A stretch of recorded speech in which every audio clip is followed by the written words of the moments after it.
देखना चाहिए। मुंबई की घटना है 5-6 साल पहले की। एक लड़का जिस रूम में एमआरआई मशीन रखी होती है वहां पर किसी के कहने पर ऑक्सीजन सिलेंडर लेकर चला गया और ऑक्सीजन सिलेंडर लोहे का था। इस लड़के को कोई भी आइडिया नहीं था कि यह मशीन कितनी पावरफुल हो सकती है। जैसे ही यह रूम में एंटर होता है तो मशीन का जबरदस्त पावरफुल स्ट्रॉन्ग मैग्नेटिक फील्ड इस लड़के को दूर से ही अपनी तरफ खींच लेता है और इस लड़के की ऑन द स्पॉट डेथ हो जाती है। मेरा मकसद आपको डराना नहीं बल्कि मशीन का बिहेवियर को समझना है। जंकयार्ड में जो क्रेन गाड़ियों के कचरे को उठाती है उसकी अराउंड 1 टेस्ला की पावर होती है जो किसी भी कार को मैग्नेट से आसानी से उठा लेती है। टेस्ला यूनिट होती है जो मैग्नेटिक फील्ड की स्ट्रेंथ को बताती है। लेकिन एमआरआई मशीन 3 टेस्ला पावर की हो सकती है। इस मशीन के पास में इतना स्ट्रॉन्ग मैग्नेटिक फील्ड होता है कि आप इसके पास में लोहे की कील भी लेकर नहीं जा सकते। हम थोड़ा डिटेल से समझते हैं। बेसिकली एमआरआई मशीन शरीर में कोई भी प्रॉब्लम है तो यह उसका पता लगा लेती है प्रॉपर डिटेलिंग के साथ में। तो स्पेशली ब्रेन की स्कैनिंग के लिए इसका यूज होता है। एमआरआई की फुल फॉर्म वीडियो को पूरा देखने के बाद में अपने दिमाग से कमेंट बॉक्स में आपको लिखनी है। मशीन के बीच में आपको एक बोर दिखाई दे रहा है, इसी के अंदर पेशेंट के हेड को रखा जाता है और चारों तरफ यह एक रिंग दिखाई दे रही है, इसी का पूरा खेल है।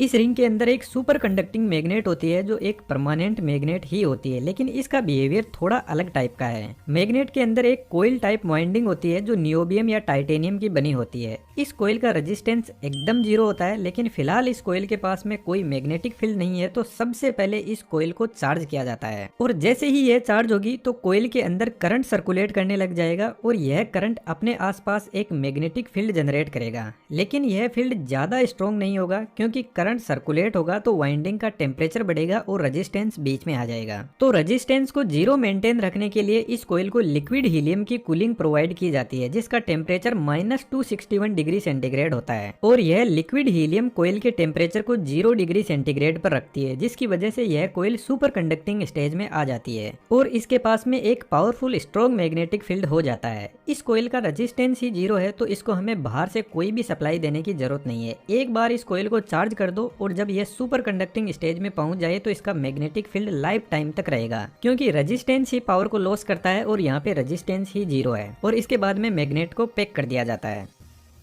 हमारी बॉडी में 60% पानी होता है और पानी में हाइड्रोजन एटम होते हैं और यदि हम जिंदा है तो इन हाइड्रोजन एटम के पास में आपको पता है कुछ ना कुछ एनर्जी भी होगी, लेकिन यह अपनी मर्जी के मालिक होते हैं और रेंडमली अपनी एनर्जी रिलीज करते रहते हैं। जब एटम स्ट्रॉन्ग मैग्नेटिक फील्ड में आएंगे तो यह मैग्नेटिक फील्ड इन सभी एटम्स को एक लाइन में सेट कर देगा और बढ़िया से अलाइन कर देगा। यह जो मैग्नेट होती है ना, इसका मैग्नेटिक फील्ड होमोजेनियस होता है जिसका मतलब है मैग्नेट का फील्ड बॉडी के हर एक एटम पर इक्वल फोर्स लगाता है। तो अभी पूरी बॉडी के एटम्स एकदम अच्छे से मैग्नेटिक फील्ड के साथ में सेट हो गए हैं। अब आता है मशीन का दूसरा पार्ट जिसका नाम है रेडियो फ्रीक्वेंसी कोइल। जब ब्रेन की स्कैनिंग होती है तो हमारे ब्रेन के एकदम पास में कुछ इस टाइप का कंपोनेंट सेट किया जाता है जिसको रेडियो फ्रीक्वेंसी कोइल बोलते हैं। अब थोड़ा सा अपना फोकस बढ़ाएंगे। यह कोइल क्या करती है कि ब्रेन के अंदर रेडियो फ्रीक्वेंसी सिग्नल भेजती है, लेकिन लगातार नहीं भेजती है। एक बार पल्स भेजती है फिर वापस इसको बंद कर दिया जाता है।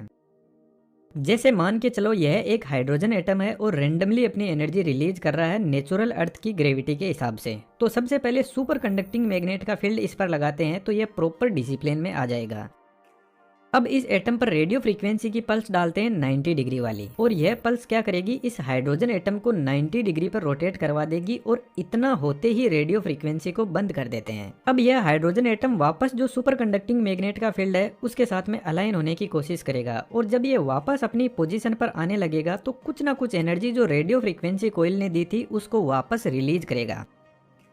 और रेडियो फ्रीक्वेंसी कोइल का रिसीवर हमारे दिमाग के एकदम पास में लगा रहता है, तो जैसे ही सभी एटम्स अपनी एनर्जी रिलीज करते हैं तो रेडियो फ्रीक्वेंसी कोइल का रिसीवर इस एनर्जी को सेंस कर लेता है और यह जो एनर्जी जिस फ्रीक्वेंसी पर वापस आई है ना, इसको रेजोनेंस फ्रीक्वेंसी बोलते हैं। थोड़ा इसको आसान करते हैं। मान के चलो आपकी गर्लफ्रेंड ने आपके एक जबरदस्त चांटा मार दिया। अब आप में हिम्मत होगी तो आप वापस चांटा मारने की कोशिश करोगे, लेकिन जो गर्लफ्रेंड की इंटेंसिटी थी चांटा मारने की उतनी इंटेंसिटी से नहीं मार पाओगे। तो यहाँ पर हुआ क्या, पहले गर्लफ्रेंड ने आपके पास में रेडियो फ्रीक्वेंसी भेजी चांटे के रूप में और अब आप में एकदम से एनर्जी आ गई। अब आपको गुस्सा आया तो यह एनर्जी आपको वापस रिलीज करनी है, तो आप वापस चांटा मार दोगे। तो यह जो एनर्जी वापस घूम के आई है ना गर्लफ्रेंड के पास में, इसी को रेजोनेंस फ्रीक्वेंसी बोलते हैं। अब जो गर्लफ्रेंड है ना उसको आप रेडियो फ्रीक्वेंसी कोइल समझो। यह एक तरीके का सेंसर है जो हमारे दिमाग के पास में लगा रहता है और चेक करता रहता है कि कितनी एनर्जी वापस आई है। अब यार ऐसा कि चलो दिमाग के इस पॉइंट में कोई ब्लड क्लॉट जमा हुआ है और ब्लड क्लॉट के पास में पानी के एटम ज्यादा मात्रा में होंगे। जैसे एक हेल्थी ब्रेन है और एक में ब्लड क्लॉट जमा हुआ है, तो यहाँ पर जो इतने सारे हाइड्रोजन एटम है ये वापस जो फ्रीक्वेंसी रिलीज करेंगे उसका बिहेवियर अलग होगा। कुछ एटम जल्दी एनर्जी रिलीज कर देंगे, कुछ बहुत देर से करेंगे। तो जो रेडियो फ्रीक्वेंसी कोइल है उसको पता चलता है कि यहाँ से कुछ अलग फ्रीक्वेंसी आ रही है और ज्यादा मात्रा में आ रही है।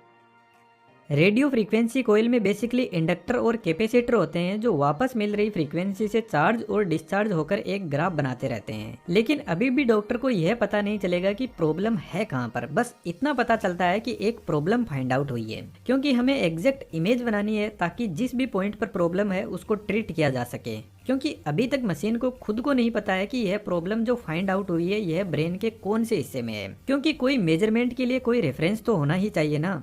जैसा कि यदि आप बोलते हो कि आसमान में तारा टूटा है और अगले दिन मैं आपसे पूछूं कि कल तारा कहाँ पे टूटा था, तो आप सिर्फ एक अंदाजा बता सकते हो कि इधर वाले साइड में टूटा था, लेकिन मुझे तो उसकी एग्जैक्ट पोजीशन चाहिए ताकि हम किसी दूसरे को भी बता सके। तो वही काम अब हमें करना है। तो फिर मशीन का तीसरा कंपोनेंट ग्रेडियंट कोइल सामने आता है और ग्रेडियंट कोइल ही एग्जैक्ट इमेज बनाने में हेल्प करती है। ग्रेडियंट कोइल इस बोर में इस पोजीशन पे लगी रहती है। थोड़ा ध्यान से देखना, इन दोनों कोइल में सप्लाई ऑपोजिट डायरेक्शन में दी जाती है जिससे कोइल के पास में अपना फील्ड जनरेट होता है। अब वैसे तो यहाँ पे इतनी सारी फील्ड लाइन जनरेट होती है, लेकिन हम सिंपलिसिटी के लिए यहाँ पर एक एक फील्ड लाइन को ही मान लेते हैं। तो जो इधर वाली कोइल है इसका मैग्नेटिक फील्ड तो जो मेन मैग्नेटिक फील्ड है उसी डायरेक्शन में है, तो यह दोनों ऐड हो जाएंगे।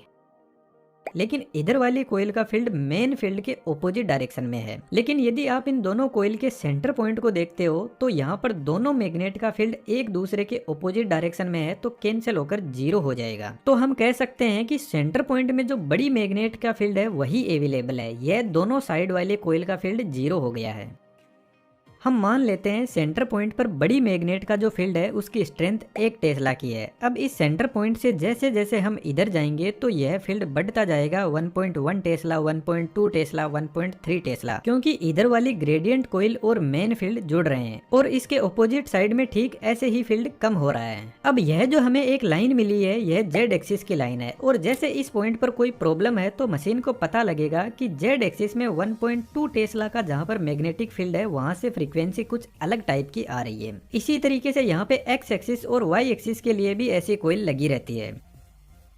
इसको थोड़ा सा और आसान कर देते हैं। जैसे यह एक क्यूब है, इस क्यूब के अंदर एक बॉल रखी हुई है जिसको हमें बाहर निकालना है, लेकिन हम पूरे क्यूब को नहीं काट सकते। हमें पहले पता करना है कि बॉल कौन सी जगह पे है और फिर एक छोटा सा हम ऑपरेशन करेंगे और उधर से बॉल को बाहर निकाल लेंगे। तो जेड एक्सिस वाली लाइन पर हम इधर से चलते हैं और हमें पता चलता है कि जेड एक्सिस में जहाँ पर 2 वैल्यू है उसके बराबर में एक बॉल रखी हुई है, लेकिन जेड एक्सिस से यह काफी दूर है। तो एक्स एक्सिस की एक लाइन ड्रॉ करते हैं और एक्स एक्सिस की साइड में चलते हैं और पता चलता है कि एक्स एक्सिस में जब 3 वैल्यू चलते हैं तो एक्स एक्सिस के बराबर में एक बॉल रखी हुई है। अब अभी तक भी हम बॉल तक नहीं पहुंचे तो इसके लिए तीसरा एक्सिस वाई एक्सिस लेकर आते हैं और वाई एक्सिस में चलते हैं तो 4 पॉइंट चलने के बाद में एग्जैक्ट हम उस पॉइंट पे पहुंच जाएंगे जहाँ पे बॉल रखी हुई है। तो जब हमें कोई पूछेगा तो हम उसको बताएंगे कि जेड एक्सिस में 2 पॉइंट चलना है, एक्स एक्सिस में 3 और वाई में 4, तो आप एग्जैक्ट उस बॉल पर पहुंच जाओगे। तो इस तरीके से ग्रेडियंट कोइल तीनों एक्सिस में एक वैल्यू निकालती है, मेन मैग्नेटिक फील्ड के डिस्टरबेंस को रेफरेंस मानते हुए एक प्रॉपर इमेज बनाकर देती है। एमआरआई जब किसी पेशेंट की होती है तो 30 से 40 मिनट लग सकते हैं, क्योंकि रेडियो फ्रीक्वेंसी मल्टीपल टाइम भेजी जाती है एक एग्जैक्ट इमेज बनाने के लिए। इस मशीन के जितने एक्सरे के साइड इफेक्ट होते हैं वैसे तो इसके कोई भी साइड इफेक्ट नहीं है, लेकिन यदि आपके कोई पास्ट में सर्जरी हुई है और आपकी बॉडी में कोई लोहे का पार्ट डाल दिया है तो आपको डॉक्टर को पहले से ही बता देना है, कुछ भी नहीं छुपाना है। अदरवाइज जब मशीन के पास में जाओगे तो मशीन आपकी बॉडी को फाड़ के लोहे का टुकड़ा बाहर निकाल लेगी। तो जो आपसे डॉक्टर पूछते हैं सब कुछ सच सच बता देना है। जनरली एमआरआई बॉडी के मसल्स पार्ट में बेहतर तरीके से काम करती है, जहाँ पे वाटर कंटेंट ज़्यादा अवेलेबल रहता है। हम और भी ऐसे ही बेहतरीन वीडियोस पे काम कर रहे हैं जो आपके नॉलेज को बढ़ाने में बहुत हेल्पफुल होंगे, तो आप चैनल को सब्सक्राइब कर सकते हो। वीडियो में देखा हुआ एनिमेशन यदि आपको सीखना है तो हमारे बेहतरीन 3D एनिमेशन के कोर्स को ज्वाइन कर सकते हो। हमारी तरफ से आपको फुल सपोर्ट रहेगा। Thank you.